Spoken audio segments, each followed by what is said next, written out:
Hey kids, if you're joining us live or if you're watching this as a recording, today is September the 29th, and we're going to pick up where we left off when we were talking about how Teddy Roosevelt was kind of like the ideal progressive president for the time. So during this time period, we saw that he was willing to do a lot of things as far as like reforming monopolies and consumer rights and worker rights and things like that. Also things regarding international affairs. And we also left off, we were talking about how we had the 1902 coal miners' strike, which was threatening one of the major energy resources at the time that was used for heating for a lot of people. And so through his leadership as president, he was able to help in that strike, but that was using the office of a president in a way it's never been used before. In fact, they kind of called it the bully pulpit, and that's where we get the term today, where the president stands up and as the leader of the country uses that influence to try to do things like have laws made, policy changes, and stuff like that. Let's go ahead and move on to our next one. Here we are with his replacement, Taft. And so they were good friends while Teddy Roosevelt was president. Teddy Roosevelt will serve 2 terms. He had 1 term after McKinley was assassinated, and then he won another term through election. But he didn't want to break that precedent set by George Washington, so he only wanted to serve 2 terms at first. Yeah, they have some cool mustaches, and even like somebody staring at them from the window. So, all right. Everybody wants to wake up seeing that, right? All right. So, Roosevelt at first did not think it was proper for a president to serve a 2nd term and proclaimed William Howard Taft to be his successor. Taft was the Secretary of War for Roosevelt and his good friend. Yeah, and we used to call it Secretary of War. Now it's called the Secretary of Defense for the Department of Defense. It used to be called Department of War. And really it's kind of more honest in a lot of ways calling it Department of War, because the Department of Defense doesn't always defend, right? But they always do war. Though Taft reluctantly accepted Roosevelt's request, his dream was to be a Supreme Court justice. Yeah, he was a brilliant lawyer. And he always saw himself as being a very legally minded person. He didn't want to be a president. He didn't have a very outgoing personality, and he was very reluctant in going out there and shaking hands and having dinner with dignitaries and things like that Roosevelt was very comfortable with. He was a very extroverted person. After Taft handily won his election as 27th president, Roosevelt decided to go to Africa on a hunting safari with his son. So Roosevelt's going to campaign with Taft. He's like, this is my buddy. He's going to continue my legacy and do all those great things that you elected me to do. So, and people were pretty satisfied with that answer. Roosevelt, when he goes on his hunting safari, if you remember, I may have told you, Roosevelt was really into hunting, hiking, and nature conservation. So he's going to found national parks, and it's just one of his things. He loves going out into the wild and shooting big game. And his son that he brings with him is, if I remember, I think it's going to be the son who. I'm very stop there. I'm not sure. I think it might have been his grandson. Oh well. Let's see. As president, Taft was much quieter than Roosevelt, but enforced antitrust laws more readily than Roosevelt. So even though Roosevelt was more outspoken and popular about doing things like breaking up these monopolies we call trust, Taft would use the law much more often to enforce it. So in many ways, Taft was like the unsung hero. He actually did more of it than Roosevelt.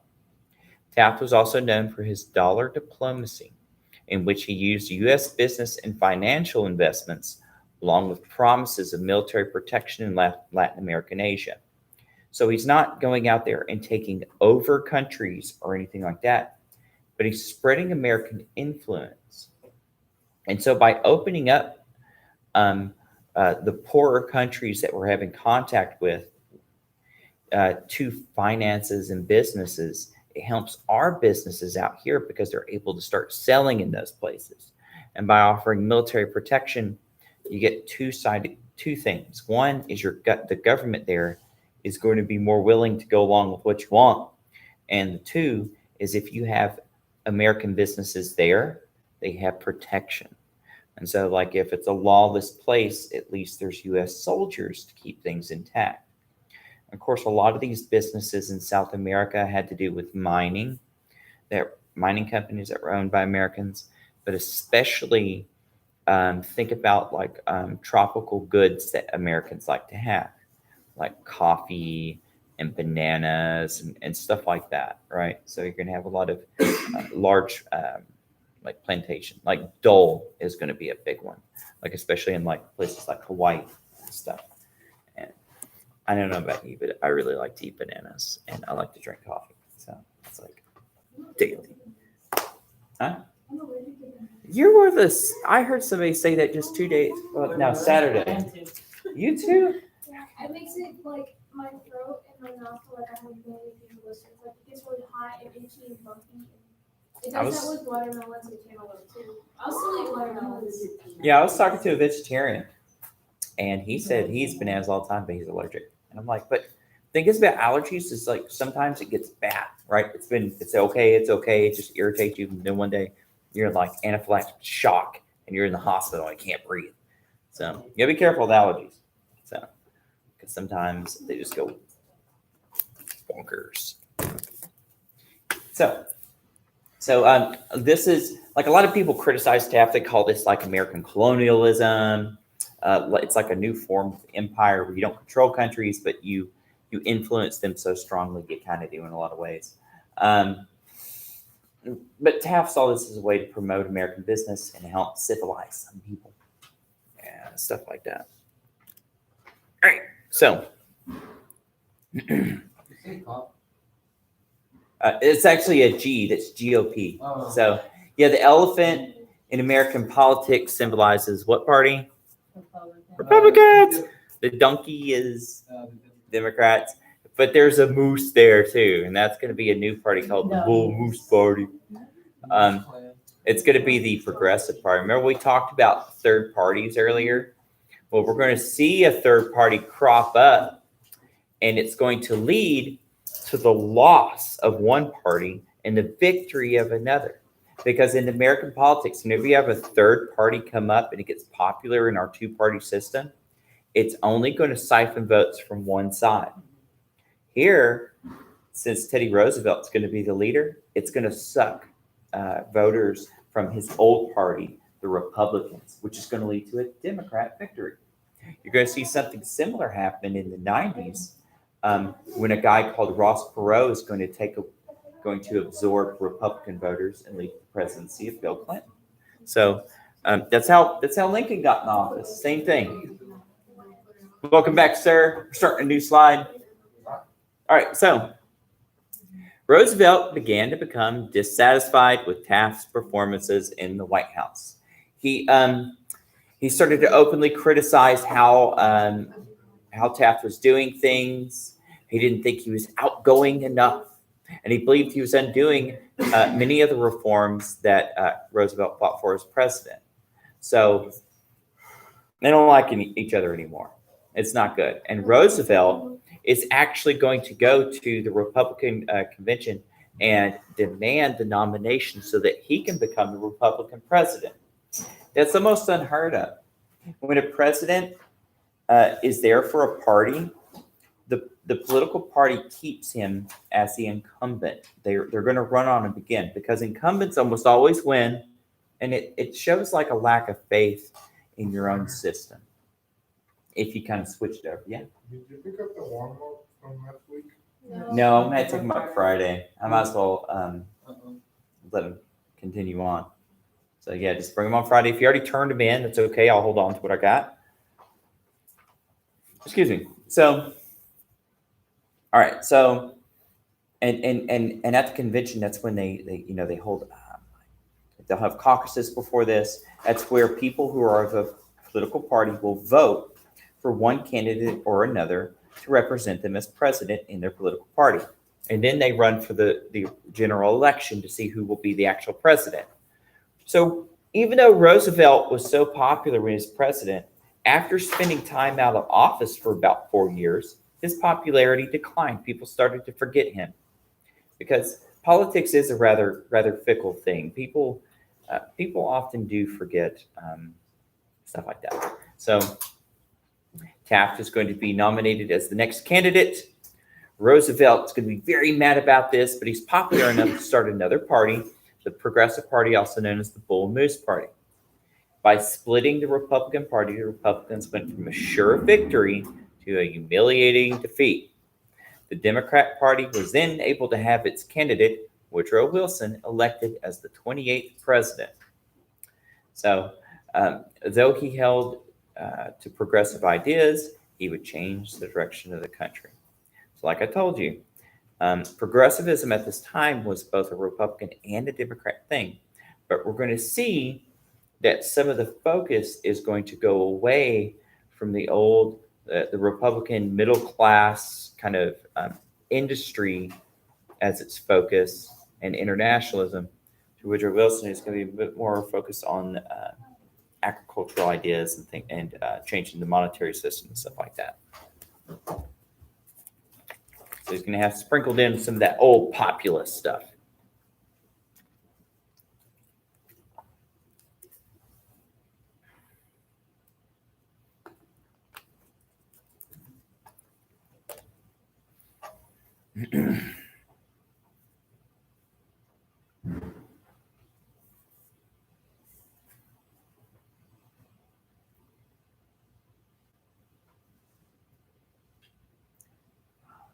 Is anybody taking the pre-SAT in a couple of weeks? All engineers have to take it. I think so, yeah. It's like, we have to take it, or it's just, I think you have to take it. oh, all right. I Yeah. didn't take it myself. What is Let it? me check my calendar. It's on my calendar. It's on a Wednesday. I remember that. It's next month. Isn't it next week? Is it August? I don't think it's next week. I think it's the week after next week. It's like August. October. October. I think you're right. I think it's October the 14th. Let me check. I want to double check that. I want to be sure. Okay, Mr. White, what are you drinking? It's it looks disgusting. It's like a mango tea mix drink thing. Looks like tea. I know what it looks like. That's because a lot of things are that color. Color yellow looks like tea. Thank you. But yeah, it's like a mango drink. Let me see. Yeah, the 14th. See, we got about 2 weeks. So that's going to be a Wednesday. Of course, you'll have that Monday off too, the 12th. It's Columbus Day. Columbus Day. Yeah. So, or it's also called Indigenous Peoples Day to some folks. So, yeah. Tomato. All right. So let's move on to the next slide. Hey, and there's a picture of the man himself, President Woodrow Wilson. So this is going to be the president during World War I, and of course other events as well, as we shall see. So he's going to be very different from the last two presidents. Hey, Kayla, no phone. Oh, really? Oh, okay. Yeah, okay. So let's see why he's a little different. So prior to his election to the 28th president from 1913 to 1921, Wilson served as president of Princeton University and as governor of New Jersey. So he's a Northerner, but he's a Democrat. So remember, we talked about the Democrat Party was mostly centered in the South, though there were many Northern Democrats who still held the same party, though they did disagree on many issues. He was the first president to be elected while having earned a PhD in history. And he's also the first Democrat president since Grover Cleveland. As a PhD student, he developed the idea of living document constitution. And it's essentially the idea of constitutional theory that you interpret the text of the Constitution according to your time, not necessarily as how it was intended, so that the meaning can change as you see fit later, if that makes sense. So during his presidency, he will face issues regarding civil rights, women's rights, the Mexican Revolution, and World War I. So, which we will get to. So really just got a couple things here. He's educated, different party. And we'll talk in more in detail about those other particulars. I'll drink my drink. Looks so disgusting to you. You have to drink it. Yeah. Why not? You don't like it? It tastes fine. It tastes like mango tea stuff. Ew. Don't yell mango. I have a question. Huh. If I was went to the cafeteria and threw a water bottle Sure. Just don't steal it. Don't like kick open the glass and start pulling them out. Sure, I guess we can do that.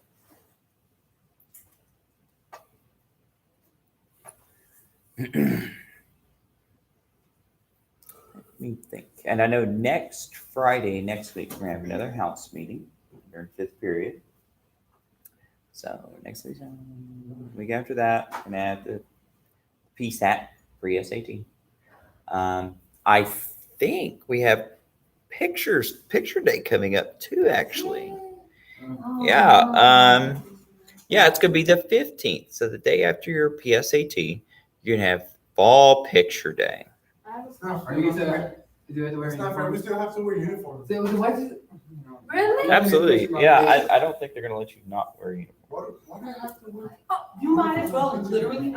That's not a question for me because I don't make these decisions. I'm an enforcer. I'm not a legislator. You know, I don't We know. should start like a protest, like a peaceful protest. Just like. This uh, can't be uh, real.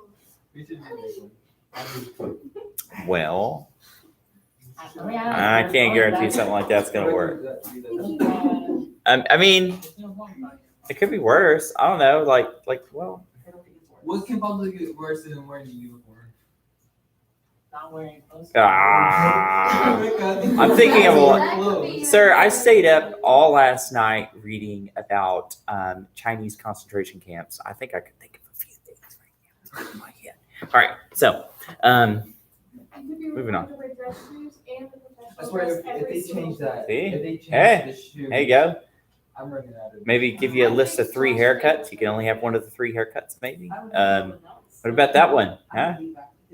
Don't give these ideas to. Please. to- I consider boots as dress shoes. That's Texas formal. Christian. Christian. Yeah. What about the- See, that's another thing. Some schools, you got to be like baby booty clean right here. So, yep. I gotta get. Seriously. Yep. I worked at a school where all boys, if they had stubble, they had to go to the principal's office and shave with a dry razor. I'll tell that. It's speed, huh? So, saying. Say I'm allergic to blades. Which, well, we all are to a point. That's why I say it, but I'm just too lazy. That's why. This thing don't work. That's why I bought this gator because at my job. they- You're not using it right, Rebecca. At my job, they You're, tell me that I have to wear I have to shave, but I'm like, that's why I bought a gator. Here's so I what. can hide my beard. you see this? Lock, unlock. You sit, push it. No way. Wow. All right. Oh, my good deed of the day. I'm ready for heaven. All right, let's go to the next one. What? You said wait? You wanna go back? Actually, no, I got it. Okay, so there he is again. See, opening game 1916. Man, he looks like a pro throwing that ball. But yeah, remember we talked about through this period, like sports, especially things like baseball, really a big deal, pickle. Boxing was pretty big, wrestling, stuff like that. All right, so moving on. Though Wilson was a Democrat, unlike Roosevelt or Taft, He was also strongly influenced by political progressive movement. Do you have a question, Elijah? Okay. Regarding his domestic policy that has to do with stuff in the United States, he would cut tariffs. Remember, a tariff is a tax on something coming into our country. A tariff is intended to help our businesses by raising the cost of foreign manufactured goods. However, farmers traditionally don't like it because they want to buy stuff as cheap as possible because they got a lot less money. And if there's a tariff on stuff coming in, usually they tax our stuff going out. He's also going to pass the first graduated income tax. This is something that a lot of progressives are going to like because they want income taxes to come into the federal government so that more services can be provided by the government. And so this is seen as the founders of America intended for tariffs to pay for the government. Government was a lot smaller back then. Progressives at this time want to increase the size of the government. So graduated income tax, that's what they take out of your check when you work at a job. They expect that to pay for these services coming from the federal government. Things like, like inspecting food, like meat packing companies and canning companies, or medicine companies and stuff like that. So. Yeah.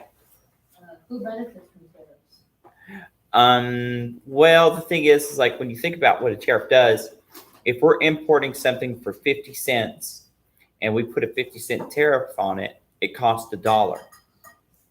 But the company the country bringing it in doesn't pay that extra 50 cents.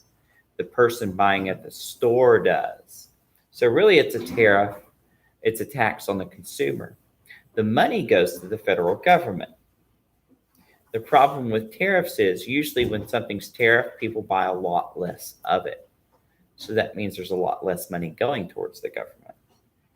So it's kind of like it can have some good and can have some bad.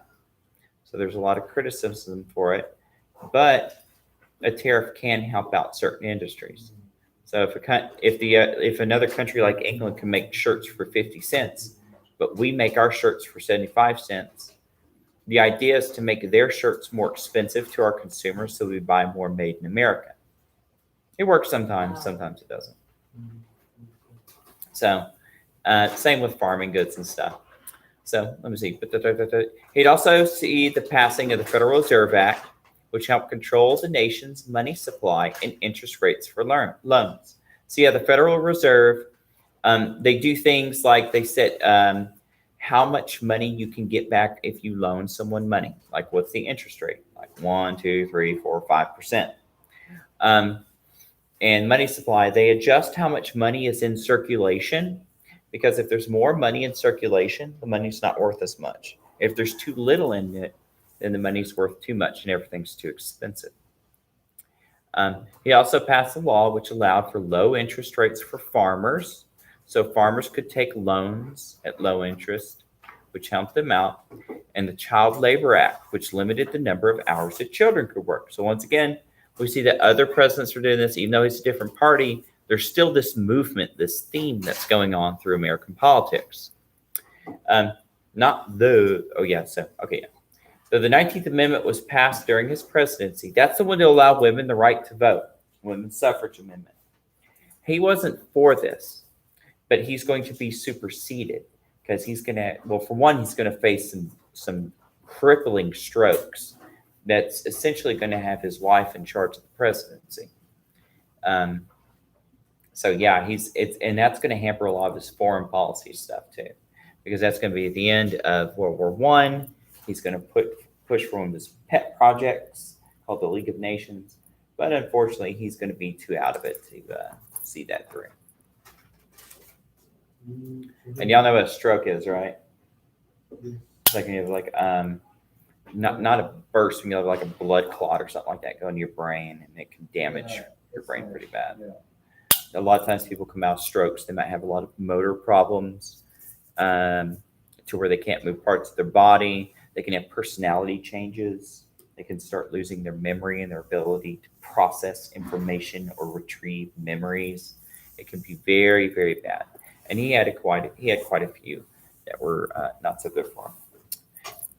They said he was going up and down the nation trying to campaign for some of the policy changes he wanted in, I think, after World War One.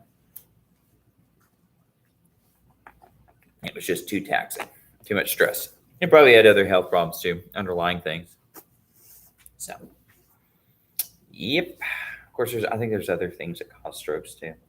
It's not when a blood vessel bursts. If it bursts in your brain, I think that's called an aneurysm.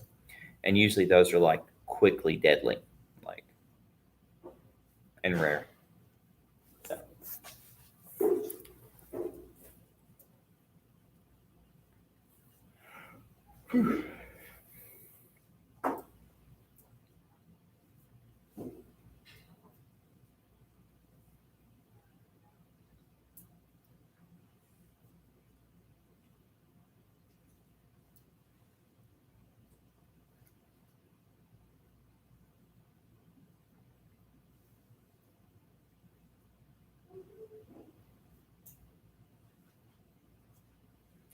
If I got a book for y'all to read, how many pages would feel like too many pages? First page. 10 pages.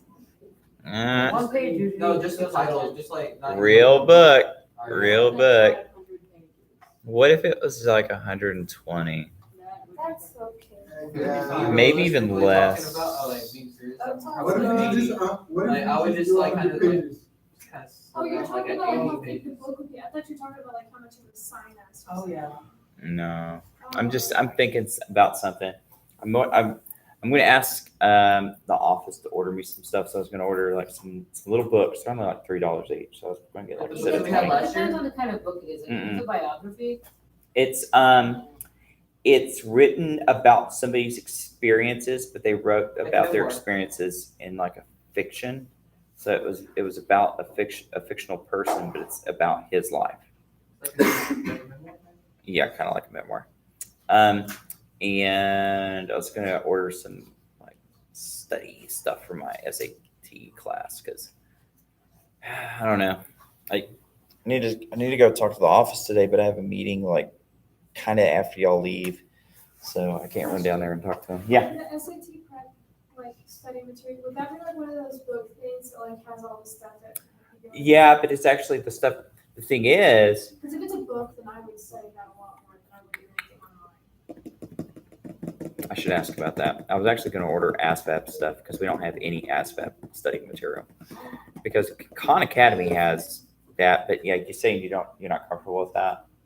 I can't get used to it. So that's why I just work on math and stuff. I asked Miss Cawthon, maybe she has a budget for some stuff like that because really it's kind of her class, but I'm the one in charge of it. I don't know. It's a weird thing. Yeah, we all took that. So it depends on. Yeah, some schools they just ship everybody off to go take it in high school.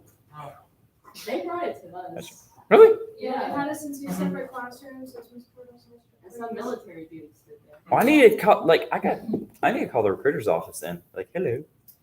It's like I'll send some kids off to That's you. my recruiter, bro. Yeah, I mean I wouldn't mind. I could talk to Mr. Carter about it. We could talk to Miss Cawthon about it too, because she's our school counselor, and we could get that set up. That'd be great. But we would want to get warmed up for it first, right? We don't want to just go off and like, because there's some parts of the ASVAB that kind of throw people off, like they ask about different kinds of tools and stuff like that, because it's They ask a lot of electrical questions. Too. Yeah, like about Yes, circuits and stuff I like that. studied for that because That's sometimes big reason. Because there's a lot of jobs in the military that require some electrical I only knowledge. studied for the arithmetic, reasoning, math knowledge, general science, Uh-huh.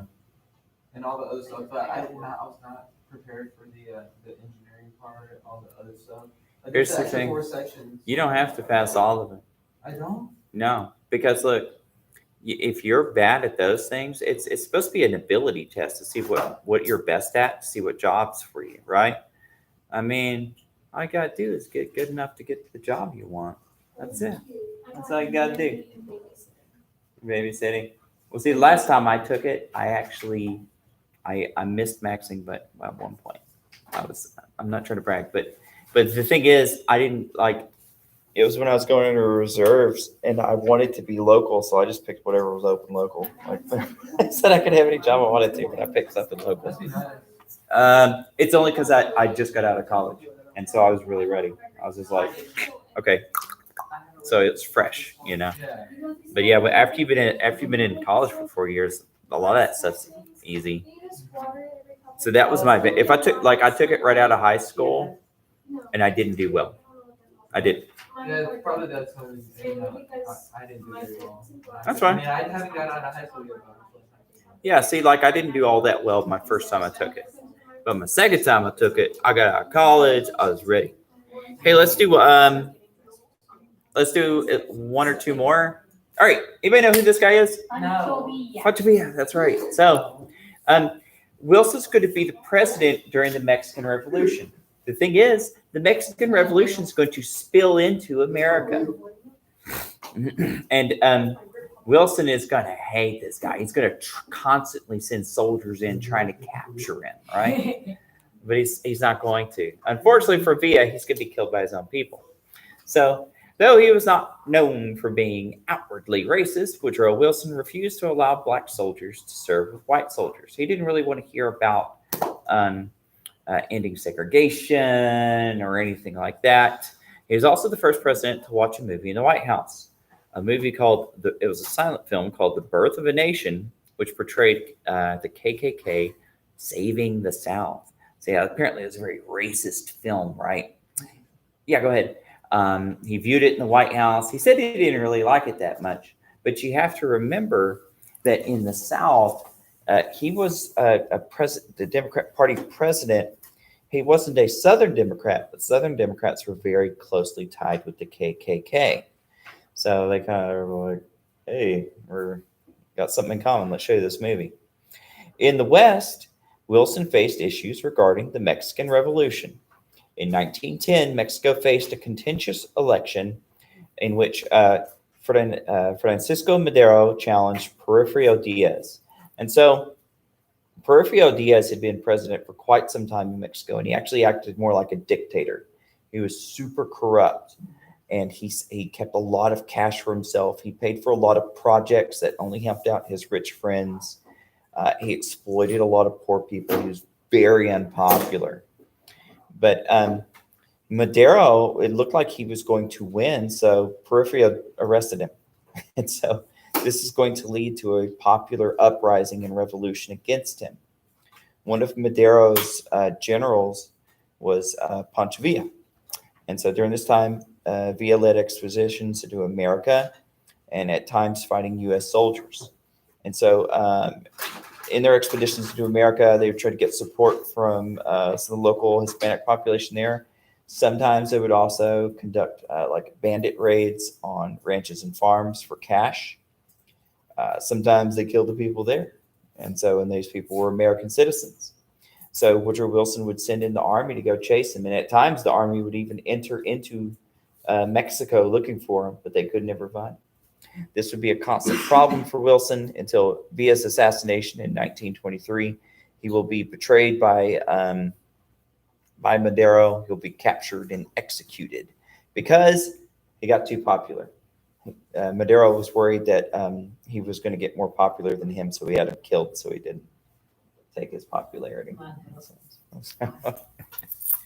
So that's the thing. If you're a revolutionary, you got to be careful. Sometimes revolutions eat their own.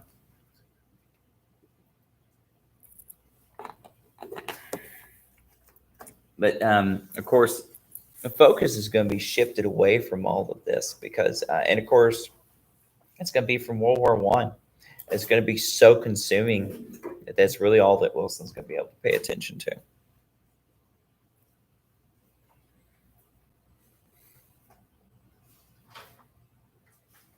I don't know. Look about Diaz. I had a book about Porfirio Diaz. I don't know what I did.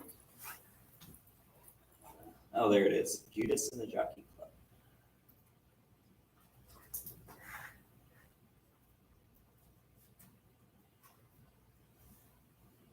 I swear I missed some books.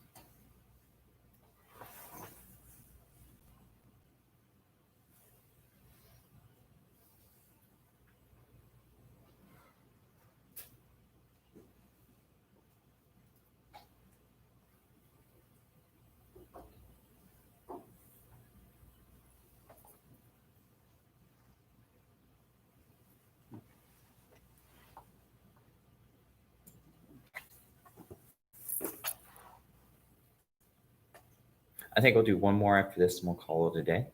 Actually, the next slide's a picture. Because every time you say that, there's always a picture. Yeah, but that's part of the slide. Whenever I create the slide, it says background. I put a picture and then foreground, text. But yeah, I'm glad you've noticed my format. I like it nice and uniform with the gray windows and the black font.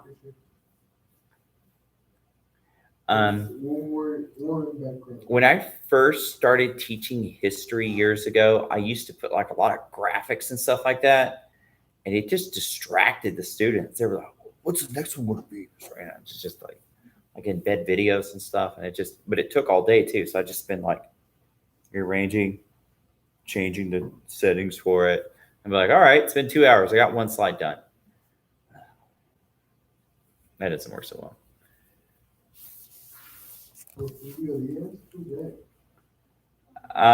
He was kind of like a dictator for life of Mexico. He made his president, kind of made himself president for life in a way. Once he found he was going to lose the election.